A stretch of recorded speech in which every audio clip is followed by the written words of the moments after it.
Assalamualaikum warahmatullahi wabarakatuh. Halo semuanya, saya Ervan Darmawan dari Develop Academy.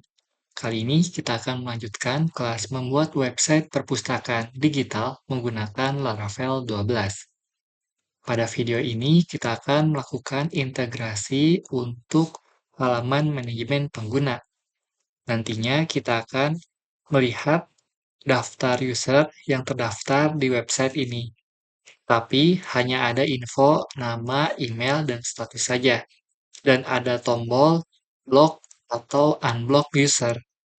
Jadi nanti di halaman manajemen pengguna ini tidak ada tombol tambah data ya.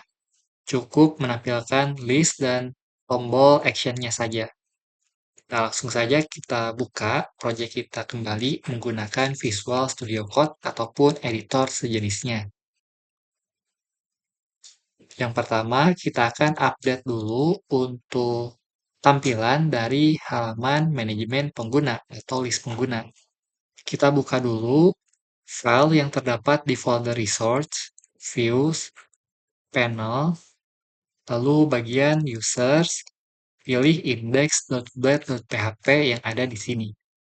Untuk header dan sidebar tidak perlu diubah karena kita sudah menggunakan mekanisme komponen, sehingga tampilannya sudah sesuai dengan Figma yang belum adalah main content yang ada di sini.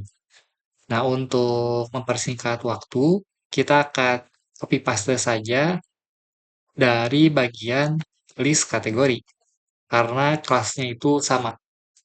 Kita copy paste saja di bagian sini. Kalau kita save, maka tampilannya akan berubah seperti ini. Backgroundnya menjadi berwarna putih, lalu scrollingnya hanya ada satu sekarang karena tadi ada double. Terus ada corner radius di sini, sehingga menciptakan efek melengkung, dan juga ada efek bayangan. Nah, kelas-kelasnya itu ada di sini. Yang pertama, full, berarti lebarnya full 100%. Kemudian untuk tingginya, jika di bagian desktop, sekitar 8/12 atau 66%. Jika di mobile, dia tingginya itu sekitar 91%. Jadi seperti ini untuk tinggi dari list manajemen pengguna. Karena di desktop berarti sekitar 66%. Kemudian di sini juga ada background white agar berwarna putih backgroundnya. Kelas ini berguna agar menciptakan komponen di dalamnya diurutkan secara vertikal dari atas ke bawah. Lalu untuk yang ketiga ini, padding sebesar 12 pixel untuk di mobile, lalu 20 pixel untuk di desktop. Nah, untuk overflow scroll, artinya itu jika data yang di ataupun konten yang di dalam komponen ini terlalu panjang, bisa kita scrolling. Jadi tidak berantakan untuk layoutnya. Kemudian untuk kelas yang rounded LG merupakan penambahan corner radius ataupun border radius sebesar 8 pixel di sini. Jadi ada efek melengkung di keempat sisinya. Lalu untuk kelas yang drop shadow adalah kelas untuk menambahkan efek bayangan di sini. Dan terakhir untuk kelas hide scroll bar merupakan kelas custom yang kita tambahkan agar menghilangkan scrolling yang di sini.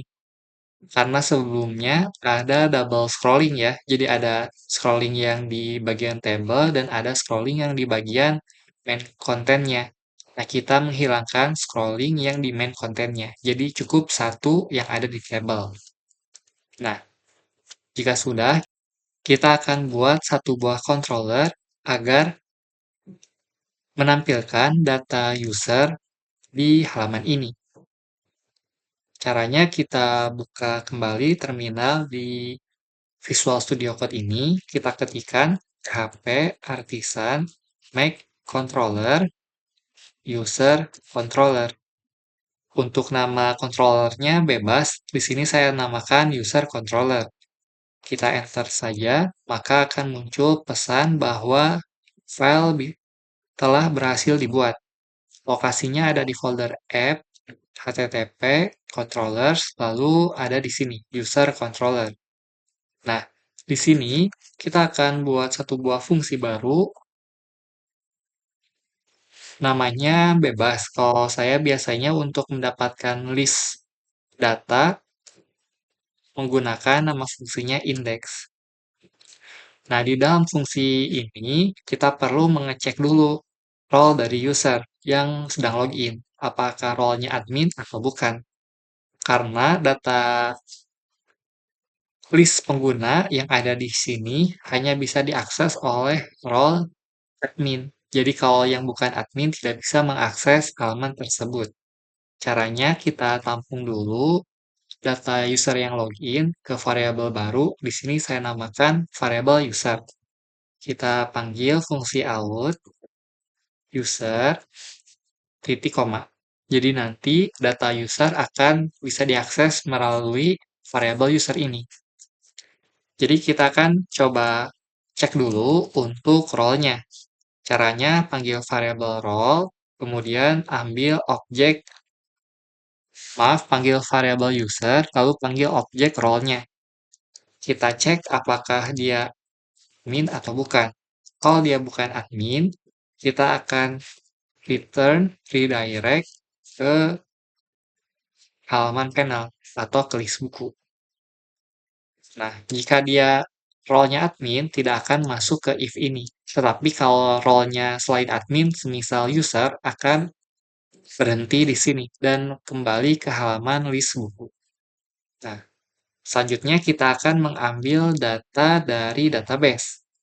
Kita gunakan variabel penampung baru users.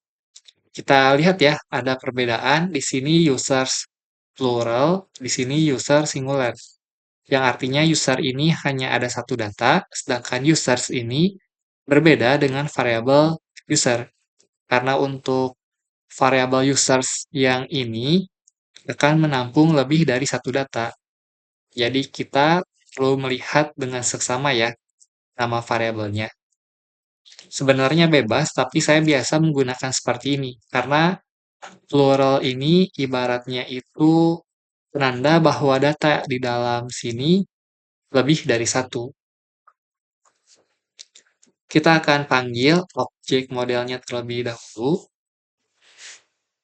Ketikan user, nanti tekan enter, otomatis akan import add-nya di sini. Kalau belum bisa diketikkan secara manual. Kemudian kita order by agar kita urutkan berdasarkan dia registrasi ke website kita menggunakan kolom created at. Karena kalau kita lihat di database, di table users, strukturnya itu ada kolom created at. Created at ini akan otomatis diisi dengan value ketika data user dibuat. Yang artinya ketika data user daftar di website kita.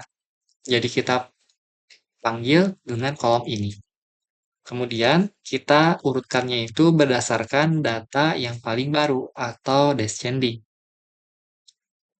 Jangan lupa juga kita can function menggunakan paginate. Jadi agar ada pagination di datanya. Nah, jika sudah, kita akan return view ke halaman front end-nya. Untuk view-nya ini bisa kita samakan dengan yang ada di file web.php. Kita bisa lihat nama filenya itu di panel users index.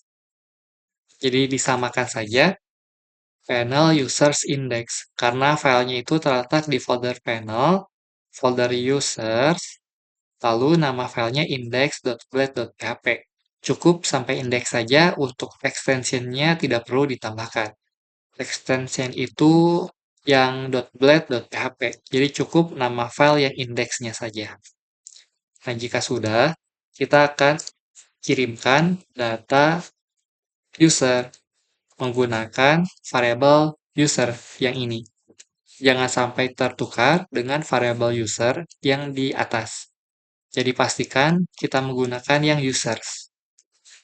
Jika sudah kita save, lalu kita kembali ke file web.php. Di sini kita akan hapus function dari pet panel users ini. Karena kita akan menggunakan fungsi atau function yang kita buat di user controller. Kita panggil dulu user controllernya, tekan enter saja di suggestion agar auto import di bagian sini. Jadi otomatis ada pet-nya. Kalau tidak ada bisa diketikkan secara manual.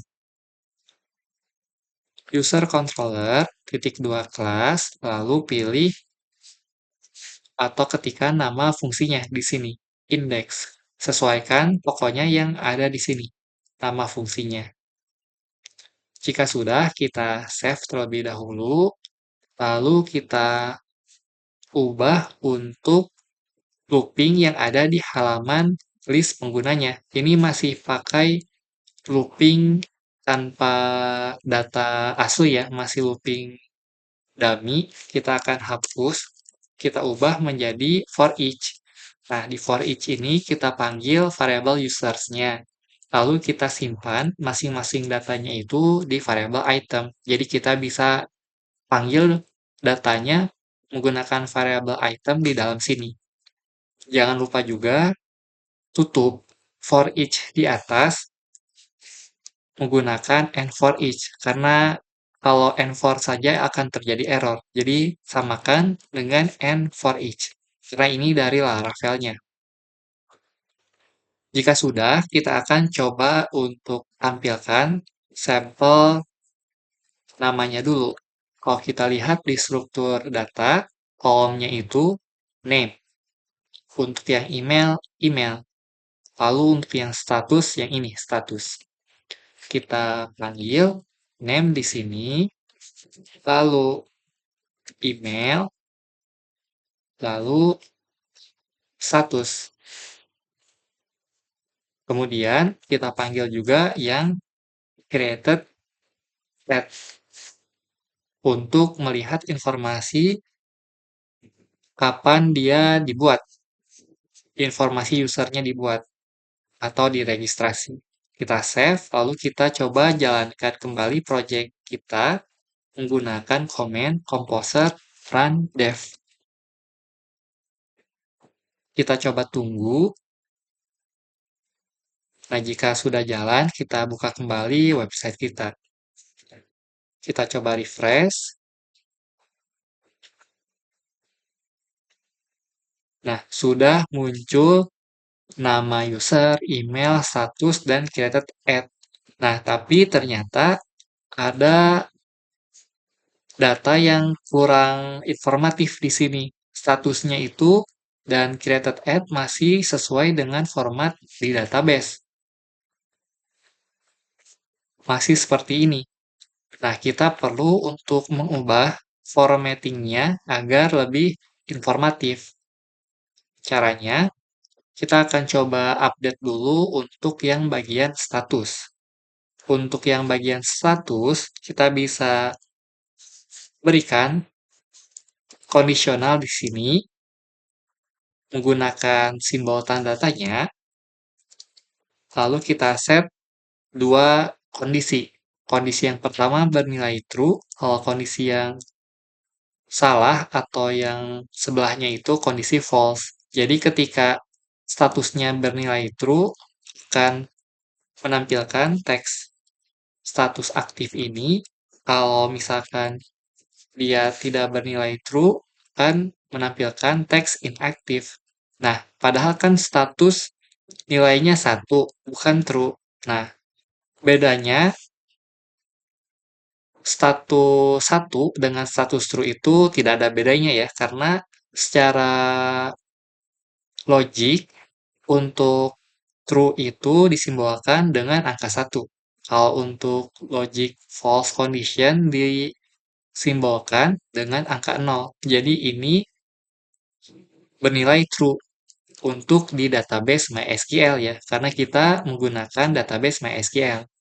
Jadi kita bisa set seperti ini saja, otomatis akan mengecek apakah status itu bernilai true atau 1, atau bernilai false yang artinya 0. Jadi kalau kita save, akan muncul teks aktif seperti ini.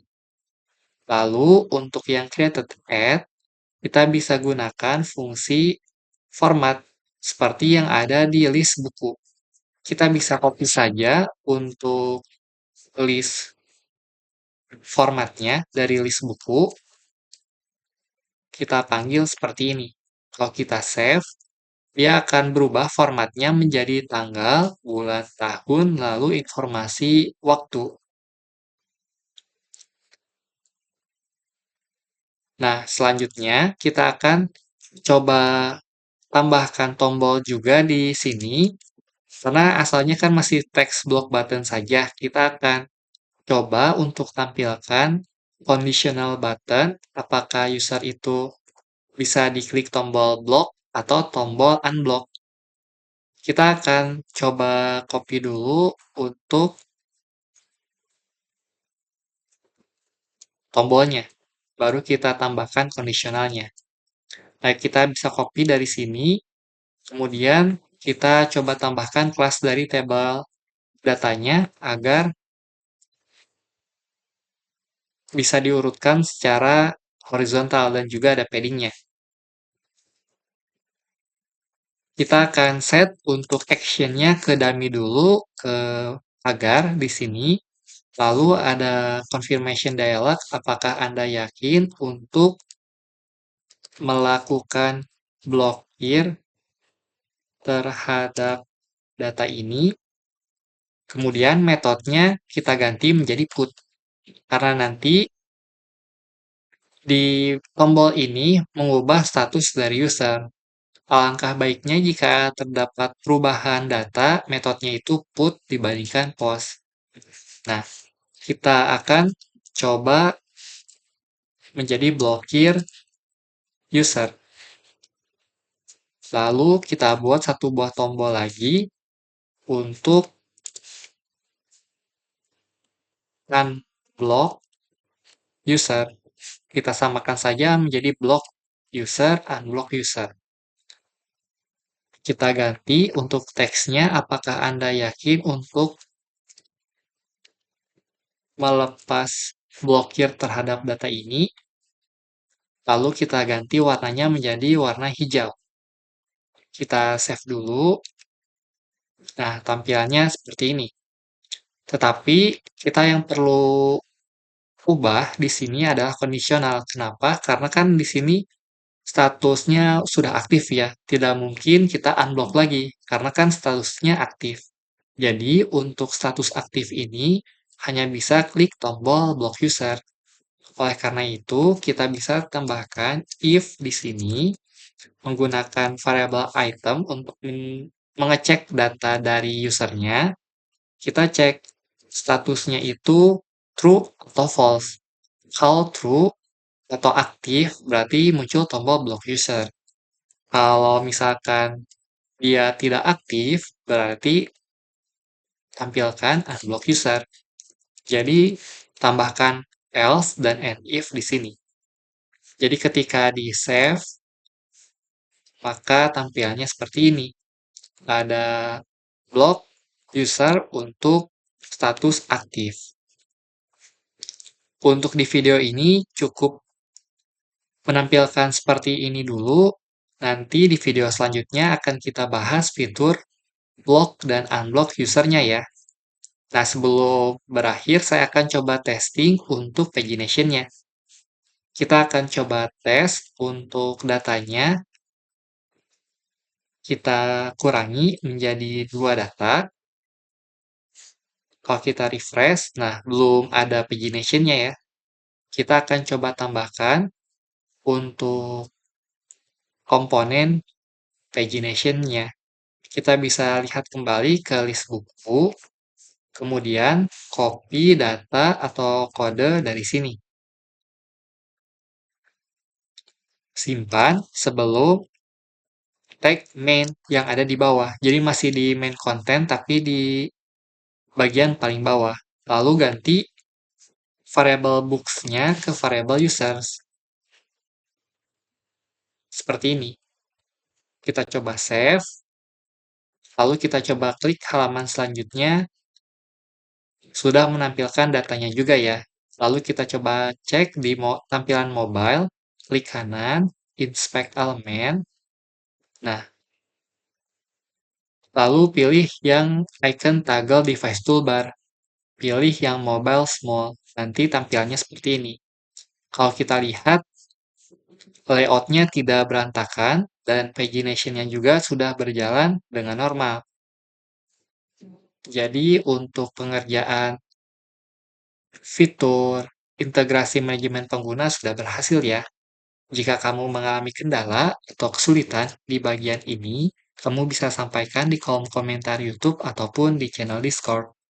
Terima kasih dan semoga bermanfaat.